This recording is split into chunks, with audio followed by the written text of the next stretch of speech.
جو عشق نبی کے جلووں کو سینوں میں بسایا کرتے ہیں، جو عشق نبی کے جلووں کو سینوں میں بسایا کرتے ہیں۔ اب سمجھ میں آئیے آپ کو کوئی کلام یاد آ رہا ہے؟ اس طرز پہ کوئی آج کل جو پڑھا جاتا ہے بہت لب پر نعت پاک کا نغمہ، یہ طرز ہم نے بہت پہلے پڑھی ملی۔ جی ہاں، جو عشق نبی کے جلووں کو سینوں میں بسایا کرتے ہیں، جو عشق نبی کے جلووں کو سینوں میں بسایا کرتے گئے، اللہ کی رحمت کے بادل ان لوگوں پہ سایہ کرتے گئے، اللہ کی رحمت کے بادل ان لوگوں پہ سایہ کرتے گئے، جو عشق نبی کے جلووں کو سینوں میں بسایا کرتے گئے۔ جب اپنے غلاموں کی آقا تقدیر جگایا کرتے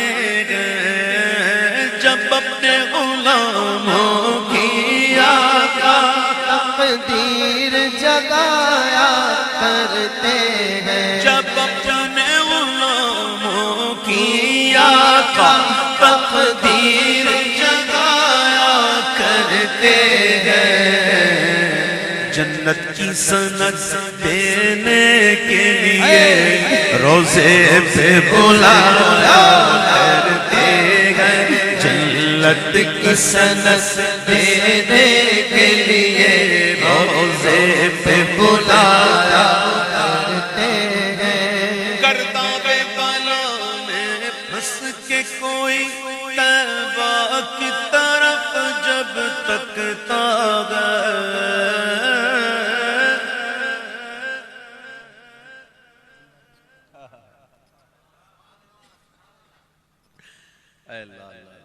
کیا کمال کا ایک بلال بھائی جو ہے نا ہمارے ماشاءاللہ، یہ مجھے کہہ رہے ہیں کہ وہ جملہ ذرا دوبارہ کہہ دیں۔ یقین کریں کبھی کبھی کسی سے سنتے ہیں نا وہ عجیب سی بات سن جاتے ہیں۔ ایک دفعہ جہاز میں سفر کر رہے تھے اور موسم خراب تھا اور جہاز نے جو ہے نا وہ اوپر نیچے ہونا شروع کر دیا بہت زیادہ، یعنی ایکسٹرا آرڈنری، تو سارے لوگوں کی چیخیں نکل گئیں اور لوگوں نے کلمہ پڑھنا شروع کر دیا۔ میری سیل آئل سیٹ تھی اور ایک چاچا بیٹھے تھے آئل سیٹ پہ، بیچ میں راستہ تھا اور ہم لوگ دوسری پڑھ رہے تھے اور ایک دوسرے دیکھ کے مسکرا رہے تھے کہ لوگوں کی حالت دیکھ کے دیکھو یار کہ ایسا وقت آ گیا کہ لوگوں کو کلمہ یاد آ گیا۔ تو خیر وہ مسکرانے والی بات تو نہیں تھی، تو چاچا نے مجھے دیکھا، میں نے چاچا کو دیکھا، تو چاچا نے کہا کہ مرنا ہے تو کلمہ پڑھ، زندہ رہنا ہے تو درود پڑھ، مرنا ہے تو کلمہ پڑھ اور زندہ رہنا ہے تو درود پڑھ۔ اللہ اکبر، کبھی کبھی کوئی بات کر جاتا ہے بڑی مزہ دیتی ہے وہ بات، واقعی زندہ رہنا ہے تو درود پڑھ۔ گرداب بالا میں پھنس کے کوئی طیبہ کی طرف جب تکتا ہے، سلطان مدینہ خود آ کر کشتی کو تیرایا کرتے گئے، سلطان مدینہ خود آ کر کشتی کو تیرایا کرتے ہیں۔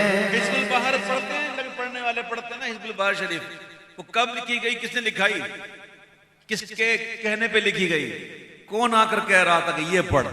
سرکار مدینہ خود آ کر کشتی کو تیرایا کرتے گئے، جو عشق نبی کے جلووں کو سینوں میں بسایا کرتے ہیں۔ اور شعر یاد ہے کسی کو؟ ہائے ہائے مخلوق کی بگڑی بنتی ہے، خالق کو بھی پیارا جاتا ہے۔ حج کے دن تھے، حج کے، میرے آقا نے زندگی بھر ایک حج فرض فرمایا، حج قران فرمایا۔ عرفات کا میدان تھا، حضور رو رو کے دعائیں کر رہے تھے اور اللہ سے مانگ رہے تھے اللہ میرے امت پر کرم فرما اور میری امت سے راضی ہو جا اور ان کی بخشش کر دے، اپنے حق معاف کر دے، جو حج کرے اس پر یہ کرم ہو جائے کہ اس کے ایسا کرم کر دے جو حج کر لے نا تو عرفات میں آئے نا تو تیرے سارے حق معاف ہو جائیں اور تیرے بندوں کے حق بھی معاف ہو جائیں۔ تو اللہ تعالیٰ نے عرفات کے میدان میں پہلی دعا اس کو اجابت بخشی، تو حضور پھر وہاں سے مزدلفہ تشریف لے گئے اور وہاں پھر حضور رو رو کے دعائیں کر رہے ہیں، یہاں تک کہ حضور نے یہ دعا جب مانگی تو حضور روتے روتے مسکرانے لگے،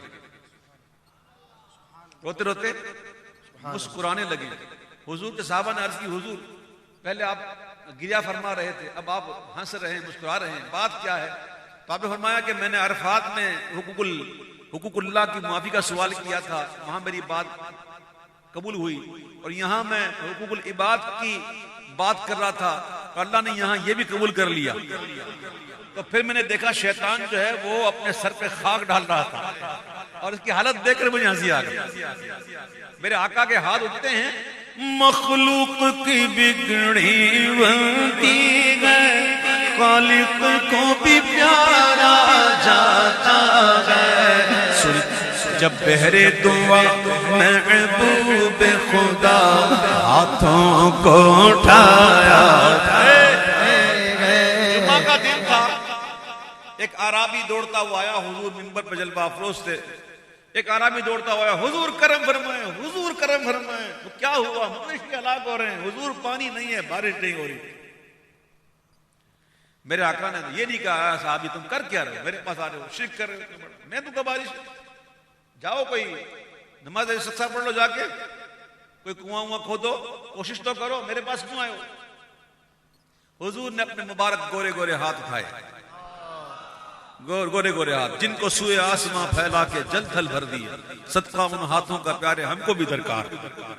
جب حضور نے دعا کے لیے ہاتھ اٹھائے تو بادل آ گئے، اور بادل آ کر اتنے برسے کہ برس ہی رہے، رکتے ہی نہیں۔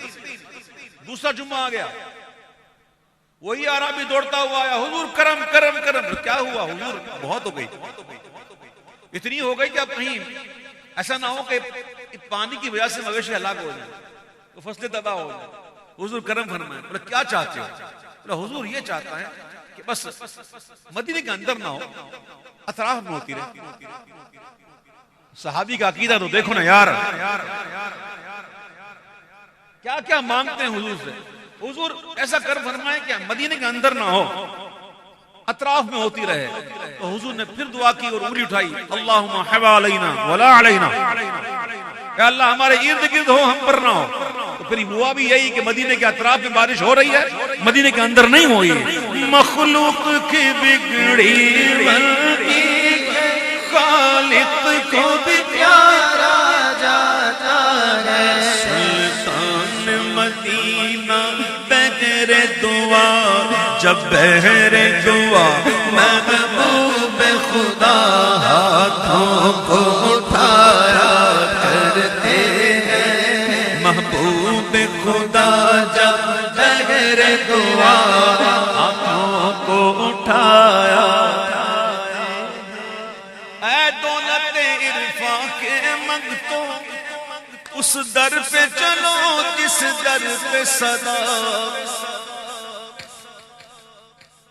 اے دولت عرفاں کے منگتوں۔ کیا بات کہی ہے، اے دولت عرفاں کے منگتوں۔ اصل منگتے تو یہی ہے، باقی حضور کو اگر پتہ جا کے کچھ مانگ لے تو حضور دے دیتے، منع نہیں کرتے۔ روپیہ پیسہ مانگو دے دیتے، منع نہیں کرتے۔ کھانا مانگو دے دیتے، منع نہیں کرتے۔ لیکن مانگنے والوں میں فرق ہوتا ہے نا، ایک کھانا مانگتا ہے، ایک پانی مانگتا ہے، ایک دولت مانگتا ہے، ایک شہرت مانگتا ہے، اور ایک ہوتا ہے جو عرفان کی ضرورت مانگتا ہے۔